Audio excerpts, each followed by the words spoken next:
Hey friends, happy Sunday and welcome back to another week of What's for Dinner. Today I have 3 meals to share with you that we had before we went camping, and then 3 that we made while we were camping over the campfire, and then one night where we ate out once we got back. So I hope that you're ready for this week's meals. One of the recipes that we did try this week before we went camping was a new recipe and it was delicious, and I can't wait to share that with y'all.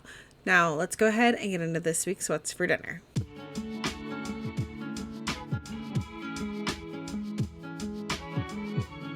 Friday night we had chili. I mostly made this because I knew I would want some chili to take with us camping to have chili dogs, and we didn't have any left in our freezer from last fall and winter. So I always make a big crock pot full of it at the start of fall and winter, and then we can use it for other meals. And I will also make this many times throughout the fall and winter because we just love it. So I start off with 2 pounds of ground beef in a skillet, and I season that up with about a 1/4 teaspoon of cumin, 1/2 teaspoon of chili powder, a 1/4 teaspoon of salt, and 1/8 teaspoon of cayenne pepper. And I just cook that up until it's fully cooked. And then if you're using a really fatty ground beef, you would want to drain off the grease, but I'm using pretty lean ground beef, so I just left it as it was. And then I added in 1 can of tomato paste and just let that simmer for 3 to 5 minutes. While that was cooking, I added everything else into my crock pot. So I added 2 tablespoons of chili powder, a tablespoon of cumin, a tablespoon of oregano, 2 1/4 teaspoons of garlic powder, 3/4 teaspoon salt, 1/2 teaspoon red pepper, 1/2 teaspoon cayenne, 29 ounces of tomato sauce, 3 cans of diced tomatoes, 3 cans of beans drained and rinsed, and I like to do 2 cans of kidney beans, usually 1 dark and 1 light, and then 1 can of pinto beans. And then also some minced garlic, and then you could do fresh diced onion and diced peppers, but I just used the frozen kind because I had some in my freezer, so I did those. And also 2 diced jalapenos, which I also had in my freezer from the last time I made chili. I had a bunch of leftover jalapenos, so I just diced them and froze them. So add all that in there, mix it up really well, and then when the ground beef is done, you can just add that in with everything. Put a lid on it, and I usually let it cook on low for 8 to 10 hours, but you could also just cook it on high. With chili, I like to cook it low and slow. The longer it has to cook, the better the flavor gets, and it's really good leftover too. I did forget to add one thing to this that we really like. I usually add in some dried chili peppers, and I was just in a rush this morning. I was working on doing school with the kids and making chili, so I just forgot to add those, but typically I would remove those at the end and then just serve this up. We like to top it with some cheddar cheese and then eat it with some saltines. You could do cornbread, whatever you like, but we just kept it simple and ate some saltines on the side of it. Saturday night we had one of our pretty newly discovered family favorites. I've shared this a couple times in a What's for Dinner, and then I also shared it back in that one pot meals video that I did a couple weeks back. This is the one pot creamy chicken and broccoli spinach rice, and we absolutely love it. I had some cottage cheese in the fridge. I wanted to use that before we went camping, so that's why I chose to make this recipe. So I'm starting off by heating up about a tablespoon of olive oil in a large skillet, and then when that's hot, I added in 1/2 diced onion and 3 to 4 tablespoons of minced garlic. And then I cooked that for about 5 minutes or until the onion was tender. Then I added in 2 chicken breasts that have been cut into bite-sized pieces, and I seasoned that all over with some onion powder, garlic powder, paprika, crushed red pepper flakes, and salt and pepper. I cooked that for another 5 minutes just to get the chicken browned. It does not have to be fully cooked through because it's going to continue cooking with the rice. Then I added in 1 1/2 cups of frozen broccoli, 1 cup of white rice, and 2 1/2 cups of chicken broth. I brought this to a boil, and then once it came to a boil, I reduced the heat, covered and simmered it for 20 minutes. After 20 minutes, the rice should be cooked through and most of the liquid should be absorbed. And then you can go and add in 1 to 2 cups of freshly grated Parmesan cheese, about 1/2 cup of some blended cottage cheese. People ask me what blended cottage cheese is, and it's just cottage cheese that you buy at the grocery store, and then you can blend it up in your blender or with an immersion blender just to make it nice and smooth, and then it basically resembles sour cream. And then I also added in 2 cups of chopped baby spinach. Give it a good stir, and then just let it sit for 5 minutes with the lid on it so that the spinach will wilt. As I said at the beginning of this, it's a family favorite. We love it. Lily refers to it as Mr. Glass's favorite food. She's got like these funny filters on her phone, and she'll put one on and she's Mr. Glass. And we had this on a night when she was playing with those filters, and she was filming, talking about it and how she loves it. And so whenever they ask me what's for dinner now and I'm making this, I say it's Mr. Glass's favorite food. That's what we're having for dinner. And it's just like a little funny family joke. Next up, the new meal of the week that we tried, it was this Instant Pot beef rice, and this turned out so good. So I have my Instant Pot here, and I have it on the saute function, and I added in about 2 tablespoons of oil, and then once that was hot, I added in 1 large diced onion, and I let that cook for about 5 minutes until it got tender and golden. Next, I added in 2 cut up carrots, about 1.5 pounds of stew meat, and then for seasoning, I did pepper, garlic powder, smoked paprika, a bay leaf, salt, and then it said beef seasoning, which was optional. It said you could use like Montreal steak seasoning or whatever you wanted, but instead of that, since I didn't have it, I used the Trader Joe's umami seasoning because I felt like it would add a good flavor. So I did that in place of the beef seasoning. I will have the recipe for this listed out down below for y'all, so you can get exact measurements for everything. And then I added in 1/2 cup of tomato sauce and 1.5 cups of beef broth. I gave it a good stir, and then I put the Instant Pot lid on here, turned the valve to sealing, and then cooked this on manual high pressure for 45 minutes.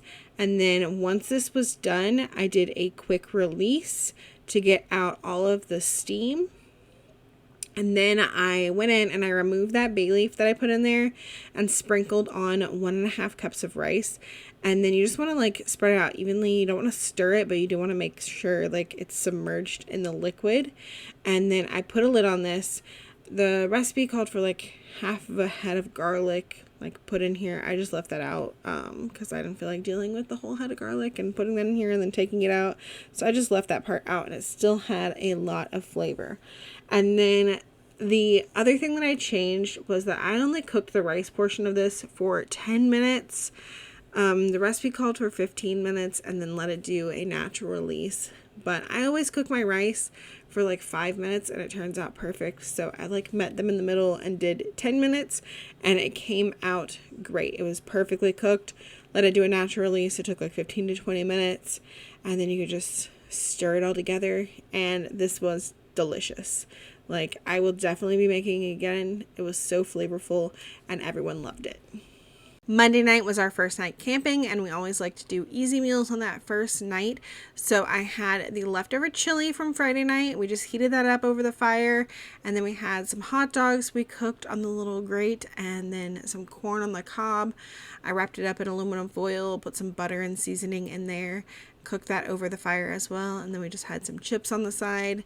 Super simple. It's like a quick and easy meal after like getting the campsite all set up.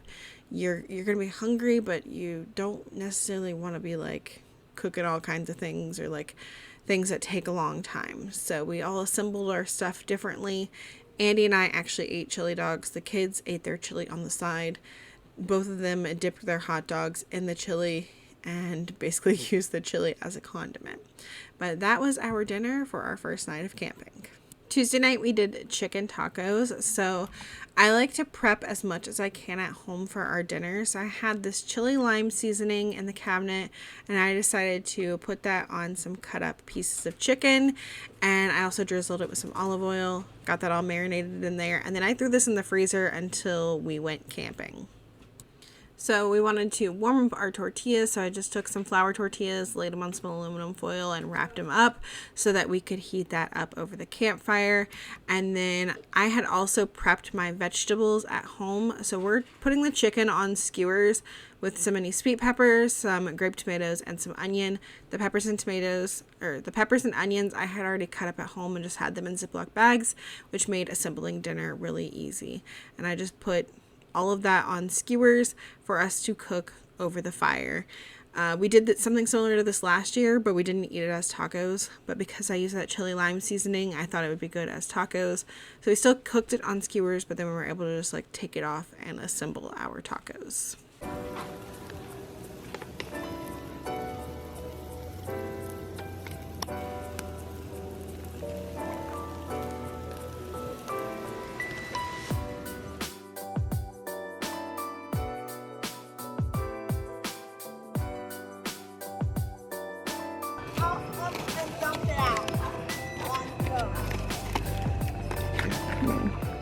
We had salsa and some queso and then cheese and lime and sour cream to put on our tacos. And that was it. It was really easy and really good and like different from last year. I was trying not to repeat all of the same exact meals and do something a little bit different. We still had like skewers, but we were able to also turn it into tacos, and it was even Taco Tuesday. And Wednesday night we did some barbecue chicken thighs. This is another one that I prepped a lot of before we left the house. So I took the chicken thighs and I seasoned them with the Auntie Nono's Steakhouse seasoning, and then I also put on some barbecue sauce. I'm using this Lily's brand Carolina barbecue sauce. It was the first time trying it. I found it on clearance at Aldi, and it was really good. So I marinated the chicken in that, stuck it in the freezer, and then it went in the cooler when we went camping and was thawed and ready to use by the day we needed to cook it. I also prepped baked potatoes before going. I did this last year as well. I just like cooked them up in the microwave and then wrapped them in foil and stuck them in a Ziploc bag and put them in the cooler. That way we were really just reheating them over the fire, because potatoes can take a really long time to cook over the fire. So when we were ready to cook them, I just cut them in half, sliced them up a little bit, put some butter and some salt in there, and then wrapped them in foil, and then wrapped them again in foil, so they were double wrapped to reheat them. And then I also did some corn on the cob again. I put some butter on that, and then salt and pepper, and then Old Bay seasoning. That was the same thing I did the first night when we had the hot dogs. I just was in a rush and didn't film it the first night, but had a little bit more time on Wednesday to film everything. And then for the chicken, we just cooked it over the fire. Last year we basted it with some more barbecue sauce, but we did not feel the need to do that this year, so we didn't. And we just had extra barbecue sauce on the side if you want to dip it. But I don't think any of us ended up dipping our chicken in the barbecue sauce, but we did really like it. It was flavorful and delicious, and this is one of the best meals. It was really filling, and we loved it. We love cooking over the fire for camping. And for the night that we came home, we ordered Domino's. If you've been here a while, you probably know our Domino's order. We've got a thin crust with steak and tomato, a thin crust with bacon and Alfredo. One of those is garlic parmesan sauce, one of those is Alfredo sauce, and then we've got a handmade pan pizza with ham, and then one with pepperoni, extra pepperoni. And that's our Domino's order. If you've been here a while, you also know that anytime we come home from like vacation or camping or anything, that we either get Chinese food or pizza, because we've got like nothing in the fridge and I need to go grocery shopping the next day. But that is going to be it for this week's What's for Dinner. I hope that y'all enjoyed it. If you did, make sure you leave me a thumbs up. Thank you guys so much for watching, and I will see y'all on the next one. Bye.